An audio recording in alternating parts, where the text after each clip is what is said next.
الحمدللہ نحمدہ ونصلی علی رسولہ الکریم اما بعد فاعوذ باللہ من الشیطان الرجیم بسم اللہ الرحمن الرحیم السلام علیکم ورحمۃ اللہ وبرکاتہ۔ جناب محترم علی مرزا صاحب، آج آپ سے میں مخاطب ہوں اور کچھ گزارش کرنی تھی آپ سے کہ آپ ماشاءاللہ اللہ نے آپ کو بہترین علم سے نوازا ہے، تو اس علم کا جو استعمال ہے بھائی اس کا تھوڑا سا انداز آپ کا غلط ہے، تو اس پہ تھوڑا سا آپ غور کریں۔ آپ اس علم کا جو طریقہ کار ہے اس پہ آپ غور کریں کہ میں نے جو علم حاصل کیا ہے اس کو معاشرے میں کس طریقے سے پھیلاؤں، اپنے علم کو اور اپنے انداز بیان کو کس طریقے سے انداز بیان بناؤں کہ لوگوں کی دل آزاری نہ ہو، لوگوں کو تکلیف نہ ہو۔ آپ نے جو علم حاصل کیا ہے ماشاءاللہ آپ کا علم بہترین ہے، اللہ پاک نے آپ کو ماشاءاللہ بہترین علم سے نوازا ہے، تو آپ سے ایک مسٹیک ہو رہا ہے، تو اس مسٹیک کا میں آپ کو بتانا چاہ رہا ہوں کہ آپ سے کیا غلطی ہو رہی ہے۔ آپ سے غلطی یہ ہو رہی ہے بھائی کہ آپ نے جو حدیث پہ عبور حاصل کیا ہے ماشاءاللہ بہت اچھی بات ہے،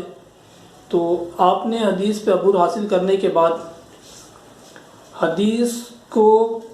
جو ہے وہ پڑھنا اور سنانا،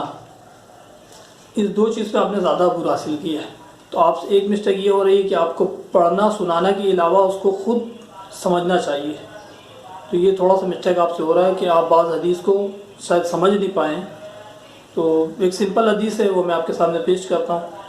تو اس کو ذرا سمجھنے کی کوشش کریے گا، بڑی مہربانی ہوگی آپ کی۔ کیونکہ دیکھیے بات دراصل یہ کہ آپ کے انداز بیان سے بڑے بڑے علماء کرام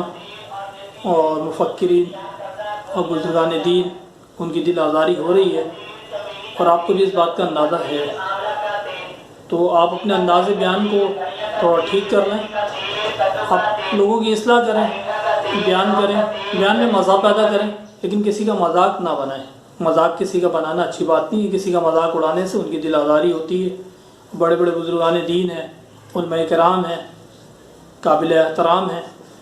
تو ان کا ادب اور احترام جو ہے بھائی وہ آپ پر بھی لازم ہے، تو آپ اپنے بیان میں تھوڑا سا خیال کریں۔ آپ کو جو میں حدیث بتانا چاہ رہا تھا وہ حدیث یہ ہے، سمپل حدیث ہے، لوگ سنتے رہتے ہیں کہ ایک مسلمان بھائی کے ہاتھ سے اور زبان سے دوسرے مسلمان بھائی کو تکلیف نہیں ہونی چاہیے، تو آپ کے نظر سے یقیناً یہ حدیث گزری ہوگی، تو آپ کے زبان سے دوسرے مسلمان بھائیوں کو جو تکلیف ہو رہی ہے تو آپ ذرا اس کا خیال کریں۔ آپ ماشاءاللہ بہترین علم رکھنے والے آدمی ہیں، اور آپ اپنے انداز بیان کے رخ کو تھوڑا سا صحیح کر لیں، تو ماشاءاللہ آپ سے لوگوں کو بے انتہا فائدہ ہوگا، لوگوں کو بے انتہا فیض حاصل ہوگا۔ آپ نے کہا ڈاکٹر اسرار احمد صاحب میرے استاد ہیں، میں ان کا شاگرد ہوں، یہ آپ کے الفاظ ہیں، تو بھائی آپ ڈاکٹر اسرار احمد رحمۃ اللہ علیہ کے مرحوم ان کے سابقہ بیان کو آپ اچھی طریقے سے اسٹڈی ایک دفعہ اور کر لیں، تو آپ کو یقیناً ان کے انداز بیان میں کہیں پر بھی یہ چیز نہیں ملے گا کہ انہوں نے کسی بزرگان دین کا مذاق اڑایا ہو۔ انہوں نے سیریسلی بیان کیا، طریقے سے بیان کیا، جو بات تھا وہ کلیئر کیا۔ ان کا انداز بیان، آپ ان کے شاگرد ہیں تو انہی کا انداز بیان کو آپ بھی اپنائیں، یہ آپ کے لیے انشاءاللہ بہت بہتر ہوگا۔ تو یہ اتنی سی تھوڑی سی چھوٹی سی گزارش تھی میری آپ سے۔ آپ کے علم کو بھائی چیلنج کرنا ہمارا مقصد نہیں ہے بھائی، ماشاءاللہ اللہ نے آپ کو بے انتہا علم دیا ہے، تو آپ اپنے اس علم کو صحیح طریقے سے استعمال کریں، اور آپ حدیث کو پڑھنا برائے سنانا جو ہے نا، یہ بھی اچھی چیز ہے پڑھنا برائے سنانا، لیکن پڑھنا برائے سنانا اور اس پر عمل کرنا، اس چیز کو بھی آپ اپنی زندگی پر لے کر آئیں،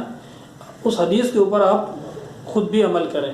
اور سب سے مین حدیث یہی ہے بھائی کہ آپ کے زبان سے اور آپ کے ہاتھ سے دوسرے مسلمان بھائی کو تکلیف نہیں ہونی چاہیے، تو آپ اس چیز کا بھرپور خیال کریں۔ اب آپ اپنے انداز بیان میں مزہ پیدا کریں تاکہ ہنستے بولتے بیان ہو جائے، لوگوں کے ذہن میں آپ کا بیان اتر جائے، تو بے انتہا اچھی بات ہے۔ آپ کے حدیث کے علم سے، قرآن پاک کے علم سے دوسرے لوگوں کو فائدہ ہو، مسلمان بھائی اس سے فائدہ اٹھائیں، غیر مسلم بھی فائدہ اٹھائیں، غیر مسلم آپ کے بیان کو سن کے مسلمان ہوں، تو اس سے آپ کا تو بینتی اجر بڑھے گا، اللہ پاک آپ کے اجر کو بڑھائے گا، تو اپنے اجر کو بڑھانے کی کوشش کریے بھائی۔ تو آپ تھوڑا سا غور کریں اس چیز پہ، ٹھنڈے دماغ سے بیٹھ کر، آپ ہائپر نہیں ہو، جذباتی نہیں ہو، اطمینان کے ساتھ اس چیز کو ذرا سا سوچیں کہ میں کس رخ پہ جا رہا ہوں، تو اس رخ کو اپنے آپ صحیح ڈگر کی طرف موڑ دیں۔ تو بس اتنی سی گزارش تھی آپ سے، انشاءاللہ اگلی دفعہ پھر آپ سے ملاقات ہوگی۔ آپ کا خیر خواہ استاد ارباب، السلام علیکم۔